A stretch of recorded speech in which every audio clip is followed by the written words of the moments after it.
Yo, what is up? You have found I Like the Blazers. I'm your host, Brandon Goldner, and with me, I have the co-host of the Trailcasters, the beautiful, the daring, the dashing, and the bold, Keith Feltner-Smith. What's up, Keith? Oh, man, that was just an old school feeling intro right there, man. I haven't heard that in a long time. How you been? I've been good. That's why I screwed up the intro, because I knew I wanted to. I still messed it up. I don't think I got the words in the right order. But yeah, I had to. It was close enough. It was familiar. I had to turn it back on you. Yeah, if you didn't know, Keith co-hosts the Trailcasters with Ty Delbridge. You should definitely check them out. But what I would like us to check out are a number of different topics, my friend. And one of them is just kind of, I know that we both hit on this in our respective fields, but just your quick feelings on the offseason. I mean, today is Friday. The Blazers are playing their first preseason game today, so that's exciting. We finally have basketball, right? I mean, like, it's been so long, and also just it's been such a shit year. It's good to it's good to get something. Yeah, go for it. It's been so long, but it's also been so short. Like, it was just here, but it's just such a weird feeling because normally when the fall hits, especially up here in Oregon, maybe other parts of the country don't feel it as much if you don't have as many seasons, but up here, when the fall hits, it's basketball time. Yeah. So when the season ended and then you have fall come on, it's like, where's the basketball? Yeah, and honestly, like how I felt during the bubble, for whatever reason, maybe it's because like it was like too early into quarantine and stuff. Like, I just wasn't super into the basketball, but now I'm like really excited for it. So we have some preseason to look forward to, but let's look back really quick. The Blazers offseason. I just wanted your opinions on how you think that went, because, you know, they added Robert Covington, Derek Jones Jr., Enes Kanter. They were able to re-sign Carmelo Anthony and Rodney Hood. They were able to get Harry Giles. They got rid of Mario Hezonja. They got rid of Hassan Whiteside. Give me all of it. I'm out of breath.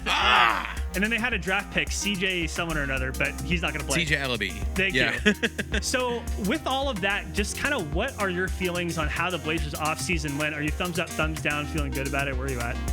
Bro, if I could put this mic down and grow an extra arm, I would be like 3 or 4 or 5 thumbs up. Blazers You'd be won like the Zenyatta offseason. from Overwatch, just like Yes. Great reference. Yeah, man, I'll be full on Zen 6 thumbs up or however many he has. Look, I understand that Blazer fans, obviously, we feel pretty good about this in general, I think. We haven't seen a lot of off seasons where we've had this much action, let alone across the board on paper, which is all we really have right now is on paper. Across the board, these were good moves. Yeah. You upgraded Ariza to Covington. You upgraded Whiteside to Kanter. You upgraded the bench depth. There's so much here, and really, we didn't even have to get rid of that much for it. This is a win for the Blazers. I think even more than that, if you really want to compound it, I'm not trying to take too many of your points either, sir, but just with the number of years that we've sat here waiting and being told by the front office and other people that I'm sure we'll get to as far as, hey, it's coming, don't worry, we're just setting up for a bigger move kind of thing. Yeah. This seems like this might finally be those moves. This might be that year that we've been building up and waiting for as far as Dame's era of just how far can he really take this team. That's how I feel too, and honestly, I was surprised with how much Neil Olshey was able to do in this offseason, and we actually do have a bullet point to talk about Neil Olshey a little bit later, but I'm with you. I was super happy with this, especially as someone who had been saying, like, look, mortgage the future, I don't care, we need to maximize Dame's prime, and I feel like that's what they did. Yes, very much so. So I'm feeling pretty good about it. Someone who's not feeling as good is James Harden. He is flexing. He's flexing in Houston. Man. I mean, we've all heard about how he was like partying in New Orleans, and then he went to Vegas. He reported to camp late. He has to undergo extended COVID testing because of that. And the latest reporting from Shams Charania, I think this was like maybe yesterday, is that Harden has now expanded the list of teams that he may want to go to 4 teams. And I wanted your opinion on this, Keith. What do these 4 teams have in common? The 4 teams are the Philadelphia 76ers, the Brooklyn Nets, the Milwaukee Bucks, and the Miami Heat. Keith, what do those 4 teams happen to have in common? Well, I'm not sure if you're getting to something bigger, but I feel like they are all a little east of Portland. Far enough east, they would be in the Eastern Conference. We're moving James Harden out of the West. They're pretty far east, man. Like, I mean, why is he running from the Western Conference? That's what's happening. I mean, what's his Western Conference? He's trying to pull a reverse LeBron, where LeBron went from the Eastern Conference to the Western Conference, and James Harden wants the easy road here. He wants more personal accolades, in my opinion, honestly. And I wish I had the receipts to really go back on this, but I swear, if we rewind all the way back to when Harden was originally on the Thunder with KD and Russ back in the day, he was the first one that left that team, right? Yeah, he departed OKC first, and I remember I don't remember what the quote was, but he had some line that basically clarified to me that Harden was about that money. What he cares about is his bag, his fame, his personal glory, nothing else. Wasn't about winning, wasn't about teammates or anything else that can be like LeBron. LeBron's about winning. He's about kind of personal accolades that we see whenever he promotes himself and talks about the hardest championships in the world are the ones I've won. But he does bigger things too. Harden is only about himself, and I feel like we're really seeing that bite him in the ass at this point. I feel like it's pretty good karma, and I could not be happier than to see not only the Rockets fall apart, but to see Harden. Look, he's adding these teams to his list. Oh, I don't just want to go to the Nets. I could take a Nets or Philly, and now he's saying Miami or what was the fourth one? The Bucks. Which is the Bucks, yeah, definitely not going to happen. But not happening at all. But that's the thing, is that they're all Eastern Conference teams, and it's like, right. I don't really begrudge him. Maybe I think back in OKC, he was traded, but it was because he didn't take an extension. There was maybe some stinginess from the GM, but yeah, he wanted a bigger role. And with Russell Westbrook and Durant on that team at the time, I kind of don't begrudge him that maybe he wanted a bigger role. He became the player that he was. But I do think is funny is, when Dwight Howard got to Houston, didn't work out. We're like, Dwight Howard, and then Chris Paul got to Houston, didn't work out. It's like, Chris Paul.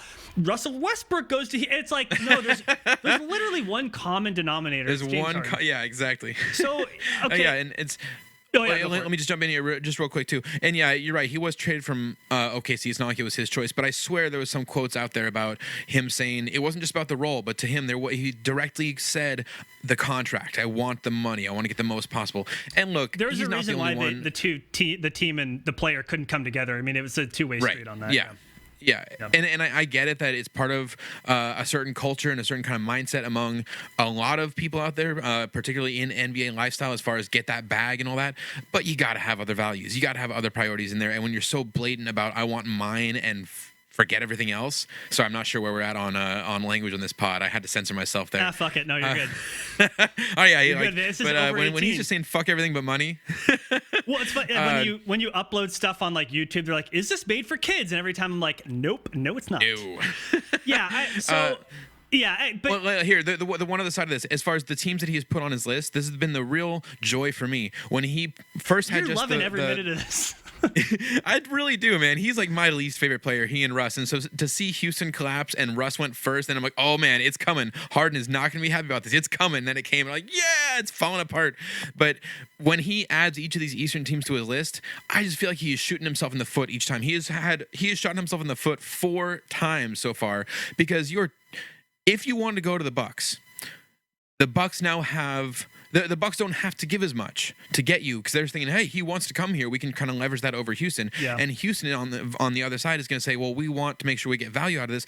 You're making it harder to get the thing you want by calling it out publicly like that. He thinks he's like entitled to just get his piece. He has no leverage here, no player option or nothing. So I'm sorry. I feel like I'm just running over you. But yeah, thank you for bringing up Harden, man. This is a real joy for me so far before basketball has started. I can literally see the Schadenfreude just washing over your entire soul.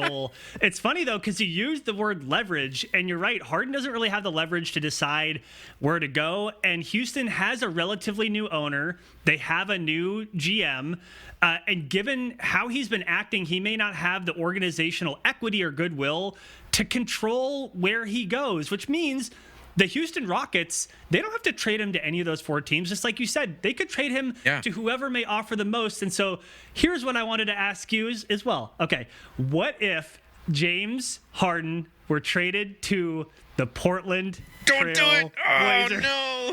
CJ McCollum, Anthony Simons, picks until 2046. What do you think? You'd have to give do you so much want more. Harden on this team? No, I absolutely do not want Harden on this team.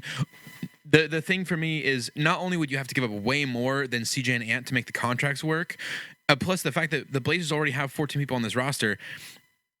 I'm not going to get too complex about it, because I really don't understand a lot of this myself. A lot of it is over my head. But from what has been explained to me, we would have to give up more pieces just to match the contract, and then we have to be getting some pieces back to make sure that we have enough players on the roster. But we're already at 14, so it turns into this thing where you're going to have to give up pieces you care about. You can't just give up these like end of the bench pieces to pick them up. And all of that said, it's a 1-year rental. Like, he has more on his contract after more years left, I believe. I think it's 2 left after this one. It's 2, yeah. But man, there is nothing to hold him to Portland. And when we have seen Rodney Hood say how much he loves town, and he re-signed here after there was some concern about that, not from him but from fans. When we've seen Melo, who sounds like he had other offers on the table, chose Portland. When Portland has had a reputation for having a hard time with free agents, and Dame has done so much to turn that around in his time here, you don't go and then ruin that by bringing in someone like Harden, who is going to 99% assuredly leave town after the rental and just leave you with nothing. But I mean, hey man, look at what Kawhi took to Toronto and left them with a championship. I mean, he was there. He didn't want to be there. He was there for a year. Okay, you know what? Yeah, go for it. Sorry. No, you're fine. If we had Kawhi, I can accept being a Toronto fan where it's like, hey, he may not be a Raptor now, but thank you, Kawhi, for coming up here. I don't want to do that with Harden. I don't want to be sitting here on one hand worshiping Dame Lillard and the quality of character and all the kind of other stuff that we praise here in Portland as far as our ideals. And then on the other hand, I'd be like, yeah, James Harden, you sleaziest basketball player that skirts the rules, finds loopholes in every way possible, and is just Teammates like an ugly type of basketball to watch. Yeah, all this stuff. Yeah, props to you. I don't want that. I don't want to have to give him credit. Okay, first of all, it's not going to happen. So the Right. Blazers are Thank not you. getting James Harden. It's just not going to happen. I feel better. Thank you. Yeah, just keep saying that out loud. I feel better. But I can't help but imagine, I mean, Dame is 30, and when we look at how the Blazers are currently constructed, even as they did get better during this offseason, which they did, is this a title team? I don't know if the Blazers have a higher ceiling if you add James Harden and remove the necessary players and contracts in order to fit him on the team. But I will say it would be super, super interesting. There's no denying how amazing of a scorer he is. There's also no denying that, like you said, the Blazers culture would collapse in on itself like a neutron star. And I just think it would be fascinating if this were a video game, and not just 2K, but if you had like a simulation of life and you could see all the human elements and the personalities and stuff. I would love to see this simulated and see what happens. The whole network of like all the moving pieces. Listen, the thing is, you mentioned with he and Dame too. You said it earlier. We saw when Dwight Howard came to town and left. We saw when Chris Paul then came in, like, oh man, this is someone who should fit next to Harden. His whole thing is distribution. He should work great with this, and then left. Russ, former teammate, all the language about, yeah, we love playing together. We thinking, oh, this is chemistry that will finally work. 2 guys who are MVP level players. Russ left as quick as he could. I don't want trying to play Dame and Harden next to each other. I feel like is trying to put a positive and negative end of a magnet next to each other and thinking that it's not going to just fly opposite directions as fast as it can. It probably would be a shit show, but the one difference would be that Houston was unequivocally Harden's team. Portland is unequivocally Damian Lillard's team. Signed, sealed, and delivered. You think Harden would be okay with that? No, but I don't think. See, that's the thing. Is like. There you go. I don't think that there is a player in the league that could come play in Portland and make Damian Lillard not the franchise player if he were still on this team. I don't think you could put LeBron here and have that happen. I don't think you could put Giannis here and have that happen. Even if those 2 players are better than Damian Lillard, which those 2 players are, Damian Lillard is inextricably, what is the word I'm looking for? Connected with inextricably something like that. I can't think of the word. He is connected inextricably. That's close enough to me. So close, yeah. Damian Lillard is connected with the fiber of this franchise and this fan base in a way that cannot be dislodged, even by someone like James Harden. And so, I think it would be a shit show, but it would be fascinating to me. Just to repeat, James Harden's not coming to Portland, so don't worry about it. / don't get your hopes up. So pivoting a little bit from players to general managers, Neil Olshey. I wanted to ask you about this because, Neil Olshey is now operating under the leadership of a different owner, right? It's Jody Allen now, no longer Paul Allen. And Jody Allen has a different ownership style than Paul did. And Olshey said as much during a recent press conference. He was talking about how Jody Allen really cares to set the big picture 30,000 foot frame and planning of the team, and then have Olshey and the rest of the organization follow that, where Paul really liked to get into details. We both know how much he loved his draft picks and his point guards. I think I was talking about it with Evan McCarthy on a pod a couple weeks ago, like the Nolan Smiths of the world, and the different players that we knew were kind of like Paul Allen picks. So many small guards. But with that, do you think that having a different owner has changed Neil Olshey's approach to the moves that the Blazers have made in the last year or two? Like, do you think that Olshey would have made different moves had he still been operating under Paul Allen rather than Jody? That is an interesting question, man. It's hard not to think that it's a factor. It's since we know Paul Allen was such an active owner, and we saw such a trend year after year of a certain kind of draft target, I guess would be the best way to put it. Because it's not like they only drafted small guards, but there was definitely a type of player where if they were available, you kind of knew Blazers were looking at him. Nolan Smith, I think, is the perfect example. I can't think of anyone else who comes off the top of my head. Because some of these names you try to forget, like where a lot of them tend to be players that Portland attaches to, maybe, whether that's partly from the team forcing the narrative or fans actually care about them. But yeah, a lot of these dudes just underperform because I think Paul Allen or the front office at the time was trying to fit a certain formula. But at this point, yeah, when you see the roster this year, like let's say, I think going into this season, there were two kind of big questions about the roster. It was a backup guard, a backup ball handler, and front court depth. The backup ball handler still possibly a question. Depends on how much you believe in Anthony Simons versus CJ. If you can stagger Dame and CJ or play them together, all these options. But the front court and like the front court and the wings. I think you and I talked about the wings a bunch on previous episodes of Trailcasters back in the day. That is handled. We have those things covered and twice over at this point with quality players, not just not your Mario Hazonia or your I don't want to be too rude to Aaron to follow. Rotation depth. Yeah, legit depth where it's just there's so much more on this roster. I've been talking a bunch with different people this last week about, is this the best roster that Blazers have had under Damian Lillard? And I think the other one that has come up the most has been the Dame, Wes, Nick Batum, Aldridge, Rolo lineup.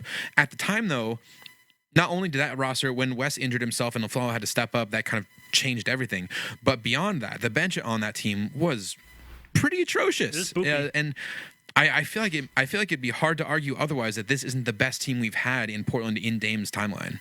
It's definitely the deepest, and you just said why.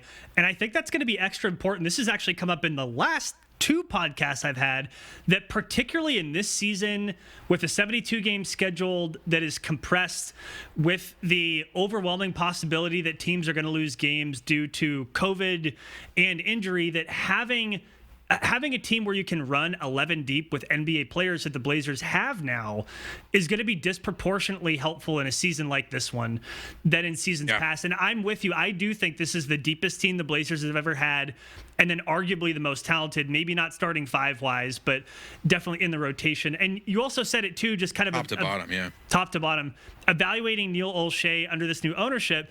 Danny LaRue of the Dunked On podcast has joked about Neil Olshey being allergic to wings, right? And that finally, in him and Nate Duncan's evaluation of the Blazers offseason, they had to give Olshey credit. They actually got some wings, right? So lots of wings, just so many chicken wings. Do you think that Neil Olshey, do you think he should be judged differently based on the moves that we're seeing now? Because perhaps under this new ownership, maybe what we're seeing is like a new unvarnished, undistilled version of Neil Olshey and his vision of how to build around Dame. Like, do you think that maybe Olshey should be graded differently, evaluated differently now that he has a little bit more freedom? It's tough, man. Because you're not wrong. I know how much you love Neil Olshey. Like it's sometimes it is hard. I try to be flexible. I try to be open to change and evolving as a person, growing as a person as I learn more about everything around me in the world. But trashing Olshey for some of the moves he's made that's really hard to move away from. I will definitely say this offseason has been his best with the Blazers franchise. Do I want to give him all that credit though? What you're pointing out though, as far as basically saying that Paul Allen, I don't want to, what's the word I'm looking for? Kind of like restrained him from making some of the moves he wanted to make. I don't think that's even wrong, but I also don't know. Look, the other thing we've heard from Olshey for years is that he was always building up towards like, oh, we're kind of like biding time and kind of building up to a season when we can really have flexibility. And if this season works, you're going to hear lots from Olshey and the front office that this was that season they've been building up for. So how much of this was the plan all along versus how much of it is, like you're saying, the ownership changed and now he can finally do what he wanted to do the whole time? If he tries to say that, I'm going to call bullshit. Like, this was not a season. And look, to his credit, like, this was not a season where they had a ton of flexibility, and yet the Blazers made a number of really solid moves. Like, again, like, I am legitimately impressed. I've said, you know, this does change my view of Olshey a little bit, and I am watching. I am watching carefully, particularly from this moment on. If he continues making solid moves, I'm gonna wonder whether Paul Allen, you know, was, as much as he loved this team, I wonder if maybe his insistence that he be in on some of the decision making, if maybe that wasn't the right thing after all, which may be blasphemous, but just a thought. Well, and let's be clear, I don't think it's blasphemous to say that anyone is flawed. Like all you're saying is that Paul Allen had a flaw. Definitely not. The point here being that, like, Paul Allen was a great owner in many, many ways. He did undeniable things for the franchise, even just keeping them here in Portland when that was a question for a while. Look, let's look at Dallas. Let's look at the Mavericks. Mark Cuban, again, another fantastic owner overall, in my opinion. Is he perfect? Has he made mistakes regarding gender roles? I'm sorry, not the right. The staff, I guess, and appropriate gender etiquette in the front office down there in Dallas? No, he's not been perfect. But overall, I don't think we're going to look back on him because of that one thing and say, what a horrible owner. So I don't think we should look at Paul Allen either and say just because he had an affinity for small guards that it was bad. Look, we got Damian here eventually, so he got it right sooner or later. And I mean, because again, I'm gonna stick with that. Olshey did not draft Dame. No, that was he definitely in that offseason. He walked into that, and that was already we'll see. I mean, I just think it's an interesting thing to think about. And as we move, you know, towards the middle of this season, if the Blazers do or don't do anything, and kind of next season, if maybe Olshey should be graded a little bit differently. Let's go to he definitely has earned a little bit of a pass. How about that? Yeah, I mean, sorry. I don't mean to cut you you're off. Good. I think, I mean, as a minimum, as someone, you know, I have not been a huge supporter of Neil Olshey, specifically in his personnel moves, right? And I need to give him credit for what he did in this offseason, and I'm super excited to see how it all pans out, and hopefully it works out okay. And kind of related to that, we have games coming up. I wanted to get to some predictions. Here we go. Woo! I wanted to get to some predictions for the regular season, but I'm going to call an audible really quick because there is a game tonight. I think I'm going to be able to get this out quick enough. I think it's in 4 hours.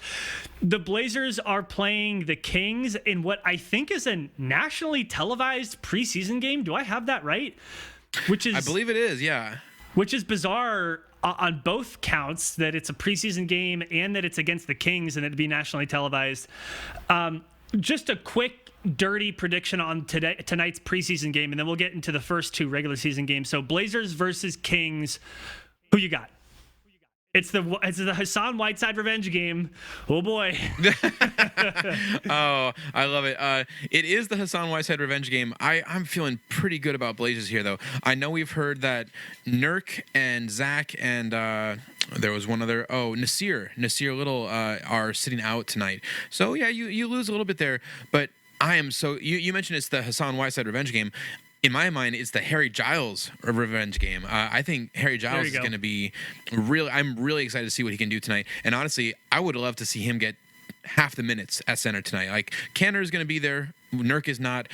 We don't need Kanter to overplay. We know what he has. If you get Giles 24-ish minutes and really see what he can give us, man, that could just. We're talking about Blazer depth. That gives you even more in the front court. He's looked good in practice, and actually maybe more than that. I mean, he played legit minutes last season for the Kings. I mean, he was starting for a dozen or 24 games and was able to handle 30-ish minutes a game and looked good. So yeah, I'm interested to see Giles too. I actually think that, kind of an aside, I think Harry Giles has a real shot at bumping Zach Collins out of the rotation, especially because That's a thing. Yeah, well, because Collins isn't going to be back until early next year anyway, and I think if Giles establishes himself, he has a chance to kind of bump him out a bit. Yeah, I have the Blazers winning this game too, although they are without Nurk, and they're fitting in a lot of new pieces, right? The Derek Jones Jr., Robert Covington, Cantor, Hood is going to be back. I think he's scheduled to play tonight on a minutes limit, I'm not sure. I feel like I actually might have heard he's not playing, because I said Nasir a little, but I felt like there was a fourth player, and so it's it might be Hood. Nurk. Yeah, I think Hood is all sitting out. They're just, I think, probably trying to bring him back slow. Again, we've got the wing depth. We don't need him in here immediately. And if anything, you just want to kind of give him time to acclimate. You mentioned Harry Giles over Collins. I'm totally with you on that. I'm not out on Collins yet, but he has shown a propensity for injuries, unfortunately, and he, even when he's been on the floor, he hasn't been the best at staying on the floor as far as foul trouble goes. And I do almost feel like Harry Giles, similar age and a different skill set a little bit, but just a very talented young big, he might just kind of be that Zach Collins insurance. If this, if he shows out this year and Zach Collins doesn't, that might be kind of the change in course a little bit. I mean, remember that Harry Giles, who also has a history of injuries himself, but he was like, yeah, it's not wrong. He was like the top high school prospect coming out, right? I mean, he has legitimate star potential. I think if you were looking at a best case scenario for someone who had pretty serious injuries, look at Michael Porter Jr. and how he's been developing in Denver, right? Like, he was playing legit minutes near the end of last season, and Denver's pretty high on him, right? And so, I'm not going to expect anything from Giles. If we do get something from him, I think it's a huge bonus. But look, he looked good last year. He's been looking good in practice, so, one can hope. Okay, so we both had the Blazers winning this preseason game tonight against the Kings. Let's move to the first two regular season games. I think what I'm going to try to do this year, I had created a little spreadsheet for the Blazers rotations, and I think I'm now going to add. Okay. Yeah, I know. It's. By the way, when you have that many players who all kind of deserve minutes, it's very difficult to shuffle everyone around in the different positions, and you get to, well, if I take minutes from Trent Jr. and then they don't go to Melo, but then what about Simons? And it's a weird puzzle. But with that, I think I'm going to add the entire NBA schedule and just have a prediction from myself and a guest on the pod, and just see kind of who wins at the end of the year, who gets closest to the actual result, Brandon or the guest. So you are helping to pilot this. So we're going to talk about the first two regular season games. The first one is on the 23rd against the Jazz, and the second one's on the 26th against the Rockets. Both of those are at home in Portland. So a little background on the Jazz, and we'll talk about that one. So Donovan Mitchell signed a 5-year deal, right? He made the All-Star team last year. Utah still has Rudy Gobert. They have Mike Conley, who was super disappointing and maybe past his prime. Bojan Bogdanovic, Jordan Clarkson, and then they also got Derek Favors, who's back after taking a year off in New Orleans. We know that Utah blew a 3-1 lead to the Clippers or to the to the Nuggets last year. Sorry. You got me there. You said Derek Favors took a year off. I'm like, wait, he was out of the league, and it was in New Orleans. I get the joke now. I see what you did there. But I was like, wait, Derek Favors was out? Why did we pick him up? Damn. Took a little vacation with our homie Evan M in New Orleans. And Utah, Utah blew that 3-1 lead to the Nuggets last year in the playoffs, because the Nuggets had two series which they came down from being down 3-1. So this game's going to be in Portland. And one kind of a little anecdote to share before I ask your prediction. Donovan Mitchell said that the Jazz need to hold themselves to a high standard. Quote, we blew a 3-1 lead. We lost in the first round. There's no time for that. There's no time for slow starts, end quote. Which makes me think that Utah will be taking this game seriously. So the game is in Portland. It's against a good team. Keith, who comes out on top of this game, Blazers or the Jazz? Well, Donovan is right. There is no time for slow starts, and that's something that we've heard a lot here in Portland for a number of years as well. Have we? And I don't think we can afford to start slow either, man. So I get that both teams are going to be fired up for this. I think it's a great way to start the season, is a game where both teams are saying this matters right off the bat. but it's a home opener for us. We have an amazing record on our home openers. Our roster is deeper, like we've said already. Dame is a better version of Donovan, in my opinion, and Nurk is a better version of Gobert. I'm not saying that one's a little harder to compare. I get the defensive skill set is a little different, but I would take Nurk over Gobert if you're giving me just a choice of centers to build a franchise on. I would take Nurk on it, man. That's another podcast. Look, that's interesting. Yeah. Okay. Look, even let me just tease it with this too. At the very least, you got to factor in, if we're talking roster depth here, I want to also look not only in the beginning of the season at the start here, but all season. What I think is really going to matter is team chemistry. And if there's one team that can just say we have chemistry on lock, it's the Blazers. One team who can't say that would be Utah, who had Rudy Gobert essentially started the NBA's perspective on COVID with the way that whole interview went. Yeah. And then the drama that you had between he and Donovan, there was a lot of talk for a while. Could they even continue to be teammates together? So I'm not saying they haven't repaired that. Guys can move on. We can, these are two young athletes. I'm sure they've kind of had their piece together and gotten back on the court, but that's not the same chemistry that Blazers have. So I feel like that's just one more advantage we have here for our home opener. I'm giving that to the Blazers. Yeah, that's a good point. I had forgotten about that. And yeah, I mean, once a kerfuffle between teammates gets to the point where the public knows about it, it's not great. I'm gonna put you on the spot. I'm gonna need a score from you. I'm gonna need a score. I like here. it. And it, okay. Thinking about, I mean, obviously you don't have to stress it too much, but like if the Blazers win, like what do you think the score might be? Okay. So if this was further down the season, okay, go ahead. My prediction for this game is that the Blazers do win.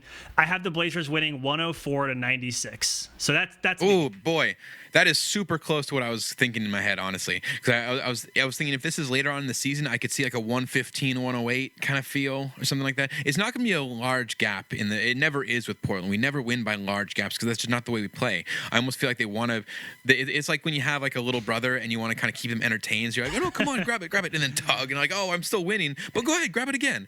And sometimes that bites us in the ass a little bit. What's a better analogy for that? Honestly, is the way my puppy plays, because you're trying to train him, like get him to drop something, and you give it to him, and then he's like, oh yeah, you want this, then runs down the hall the other direction with it. He thinks he's winning, and most of the time he might be, but sometimes I, as that opposing team, can come back and get that toy from him and steal that W.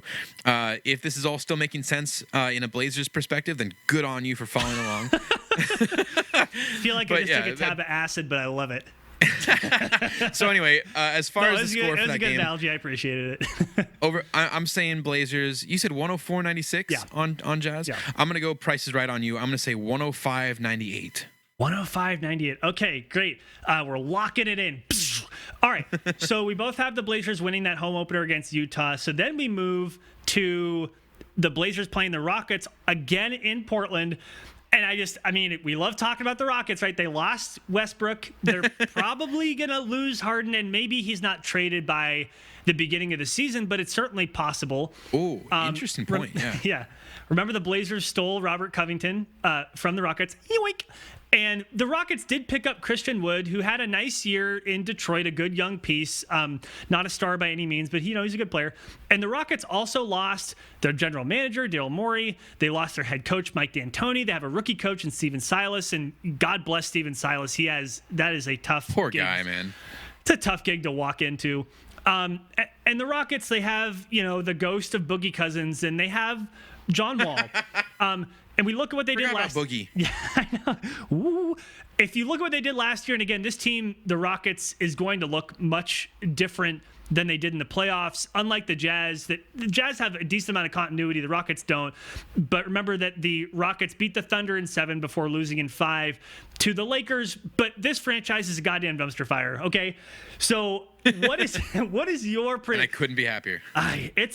As someone who has just not cared for the Rockets or James Harden at all for a long time, I also feel just that Schadenfreude is probably the best word for it. There's literally only one franchise in the entire NBA that I would love to see burn down more than the Rockets. There's only one. Which one? You know who that is. Who is it? It's the Lakers. Oh, okay. Come on. How could you not want the Lakers, man? Like, it's the the biggest rivalry. I respect the hell out of LeBron, but the rest of the team and the rest of what they stand for, even down to the purple and gold uniforms and what that symbolizes, I'm totally against everything they are. So yeah, the Lakers fans are the worst. I mean, they really are. Yeah. Oh my God. The bandwagoniest of the most bandwagon. Okay, so the Rockets. What do you think? Again, this game is in Portland. We kind of went through where they are. Do you think the Blazers pick this up, or do you think the Rockets pick this up? And let's hear a score from you too. This is like this one I can comfortably put in the we're saying like I wanted to go 115 with the game against Jazz and couldn't quite do it. I would say right off the bat like 120, and Rockets be happy if they get triple digits. I would be honestly not that surprised if you see them go below. I'm not saying Christian Wood is bad. John Wall, he'll be ready even if Harden is there with him. That's probably the one way this game is closer, is if Harden is still there. But even then, man, it's like I feel like that team, I don't know how Harden can play basketball with the rest of them when he's been so clear that he wants out. And not just clear that he wants out like where the rest of the team, the rest of the players would be against him. This dude is not only not showing up for his job, like not showing up to training camp as a millionaire athlete, he's getting like all the photos at the club, the birthday for a little baby and all this. He's not hiding at all. He's not being ashamed of this. I feel like if he went into practice, you wouldn't just have the issue of Christian Wood or other players not wanting to be with him. He doesn't want to be with any of them. This isn't his team anymore. He wants out. So, I mean, man, in that sense, maybe it's almost better if he plays, if he stays on the Rockets for that first game against us. That'd be kind of nice. Like one more chance to just really boo him in the Rockets uniform. Hey, you know what else? If we need icing on the cake here, this is one of the few games where we have 2 days off between games. Almost the whole rest of the season, it's every other day or back to back.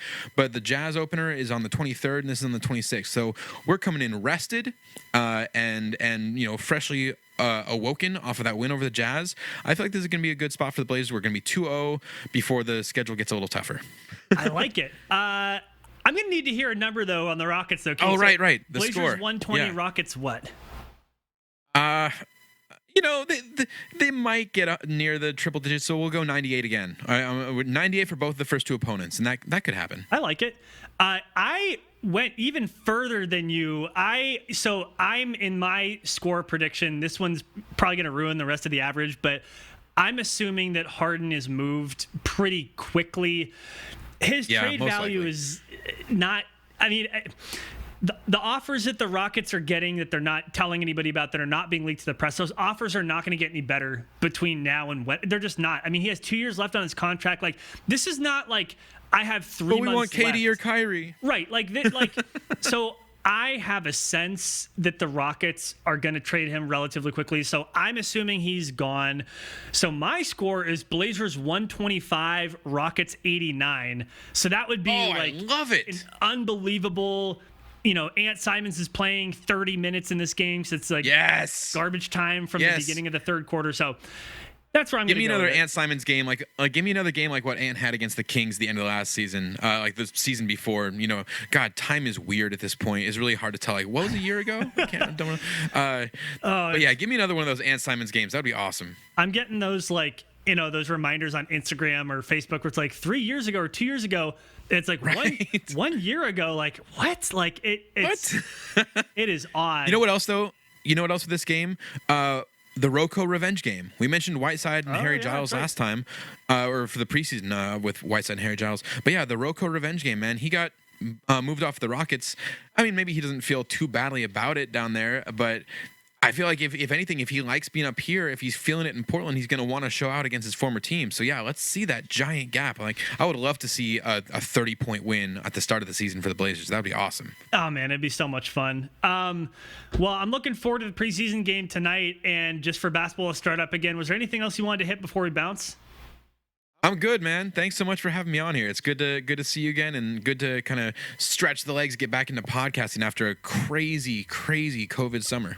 Yeah, I was looking at the back end of the podcast feed and seeing just the gap in the podcast I'd been doing too, and it is just like, whoa. But man, if anyone wanted to check out your work with the Trailcasters or just hit you up on Twitter and make fun of you for your various predictions, how would people do that? Always come and contact me. Always ask me questions or make fun of me for all of my takes. I'm very open to being made fun of. I'm very much a homer, and I do not hide it. You can find me at Rip City Keith. You can find the Trailcasters at Trailcasters, and you can also email us at trailcasters@gmail.com. We take all the questions, all the conversations. Always good to talk basketball and Blazers. Rad. Keith, appreciate you. Thanks, man. Appreciate you, Brandon. Have a good day.